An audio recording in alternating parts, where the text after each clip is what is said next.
I, 30F, love my husband, 30M, and he's an amazing man, but we have flaws like everyone else.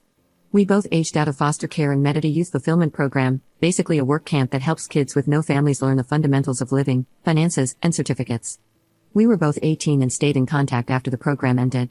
He made it clear he liked me, but I was truly petrified of men at that point in my life due to past experiences and rejected him a bit harshly. I reached out to apologize, and we became friends. Then, a year or two later, I saw that he had posted on Snapchat that he was in my area.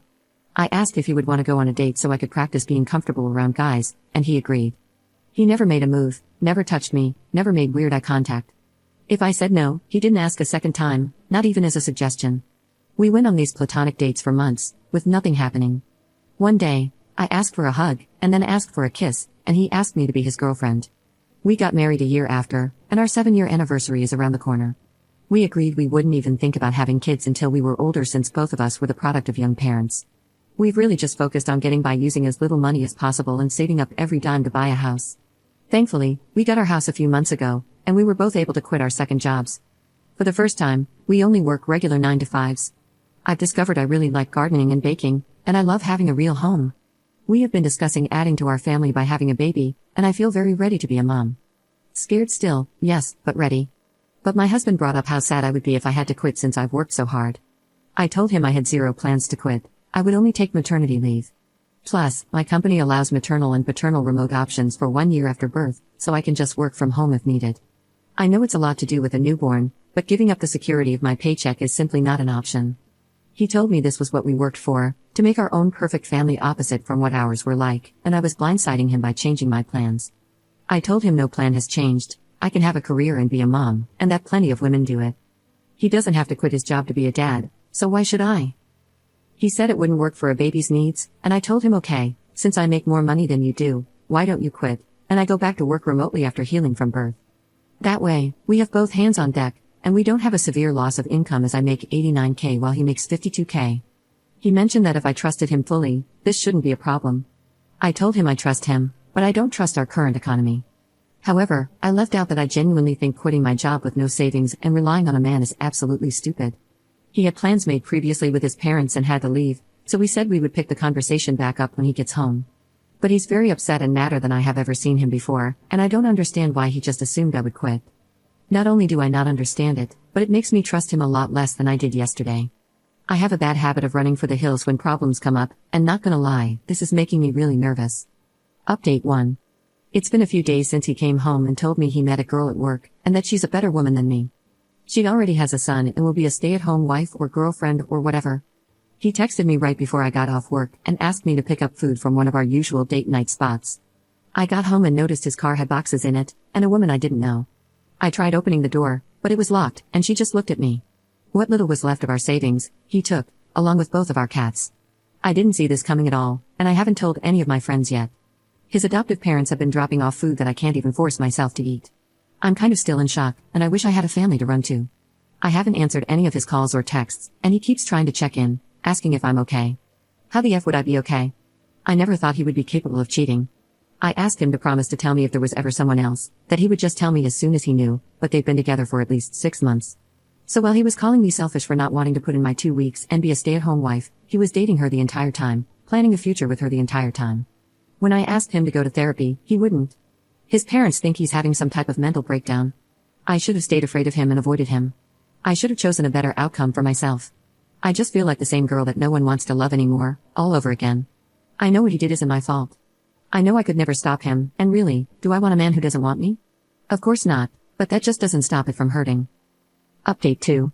There have been a few things that have happened, and I couldn't help but for days compare us and wonder what he could have been thinking, until I realized she's a carbon copy of his biological mother, or at least the stories he heard about her since she passed away when he was 5.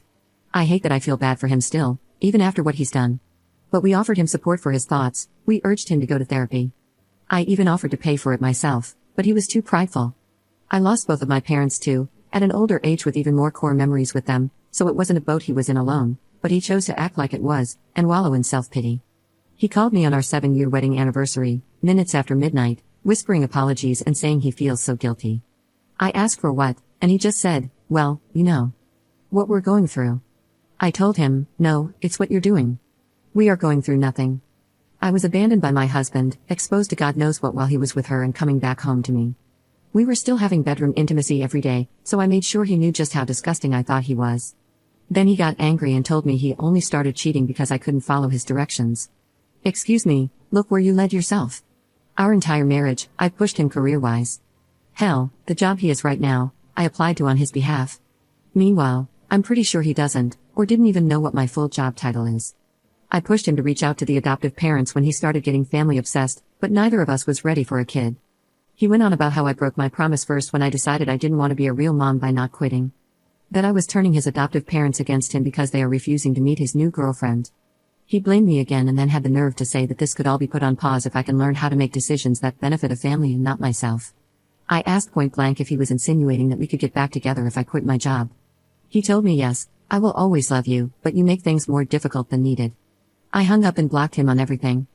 I spent the rest of the night hugging wine in the bathtub and wondering what the hell kind of person I had been sharing my heart with. The next day he went public with their relationship, posting a photo on Instagram, and most of our mutual friends reached out, with my closest friends commenting less than kind things on the photo. As it turns out, he and his new girlfriend have been together for 7, almost 8 months. She is 20, her son is around 2. I reached out to her ex, the father of her son, whom she had left to be with my ex-husband. She moved out in the middle of the day and took their kid, so he was just as blindsided, if not more, than I was. We met up, went for a walk, stopped by a bar, literally cried, laughed, hugged each other, sang songs way too loudly, and sobbed in public like lunatics, but it helped so much. We also made sure to exchange evidence for any court battles. I'm a little iffy towards him for now, considering that they had quite the age gap. She was 17 when they met, and he was 26. He said she lied about her age, and they met at a college party, and the next thing he knew, she was pregnant. He gave her money for a deletion, but she came back with baby clothes instead, so he tried to do the right thing and moved her in with him. He admitted he had cheated on her before their son was born, while she was pregnant, but she didn't tell him she knew until after she had moved out with their son. He said he was still texting her every day, not just about their son but also about possibly working things out. He wants her back, but she seems to be head over heels for my husband, just like I was. I told him good luck, but yeah, not the direction I'm going in at all. This time he made his bed, and he will lay in it for good. Our chances of reconciliation are 0. I have never accepted someone back into my life after a betrayal, and it won't start now. At first, I wanted to make sure the divorce was going to be short and as simple as possible, even if it meant giving up some things. But after that conversation, I have decided on fighting tooth and nail for everything I can possibly get. I live in a no-fault divorce state, and the divorce attorney I've consulted said it looks pretty good that I won't have to pay him alimony. He also told me to look into every single banking transaction in my accounts, as he did not think they got an apartment on his income without some extra cushion, aka my money, and he was right. Last year, my ex-husband told me he got really into stock trading and if he could invest some of my money as well. Guess who was never doing any stock trading, and the screenshots he showed me were all fake, and he had been sending that money to his girlfriend or saving it for their new place. I've been pretty enraged since finding that out. He asked his adoptive parents to ask me to allow him visitation rights to see the cats, after he had to give them back once he realized his new girlfriend was allergic to them. I relayed that he needs to first run me my freaking money, and then take it up with the judge. I didn't think visitation was a real thing for pets, but according to my lawyer, it very much is. I officially filed for divorce yesterday, and he emailed me quite the colorful email about how selfish and bitter I am for not putting my pride aside and being so fast to file for divorce. I read somewhere that you never really know someone until you're divorcing them, and I can truly confirm that is true. Update 3. I had to pick up another job to make sure I'd be able to afford the house on my own. Most of my workdays are spent in collars and heels, but the side job is an overpriced membership-only gym that I definitely can't afford without my employee discount. I've had a few guys approach me since I filed the divorce paperwork, but I just wasn't feeling up to it. And even though I stopped wearing my ring the day he moved out, I still felt guilty, like I was betraying him. I spent a decade learning everything about him, and now having to switch gears is really damn hard. But one of the guys I see often at the gym asked if I'd be his date to a seminar he's sponsoring. I said no at first, and he accepted the no very gracefully. I saw him a few days later, sparked up some conversation, and asked if maybe we could try a lunch date first. I was fully prepared for him to tell me no, but he said yes, and we met up a few hours later and it went really well. He's a pretty charming man and has a lot of random knowledge about safari animals. He asked me out for a dinner date the next day. I asked if he wanted to stop by and grab a breakfast sandwich before I left for work. I have a 9-year-old cat who hates most people, but she loved him and even let him touch her belly.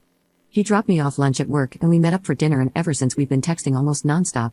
I've never felt this comfortable with someone so fast in my life. It's scary, but I've already told him that we're separated.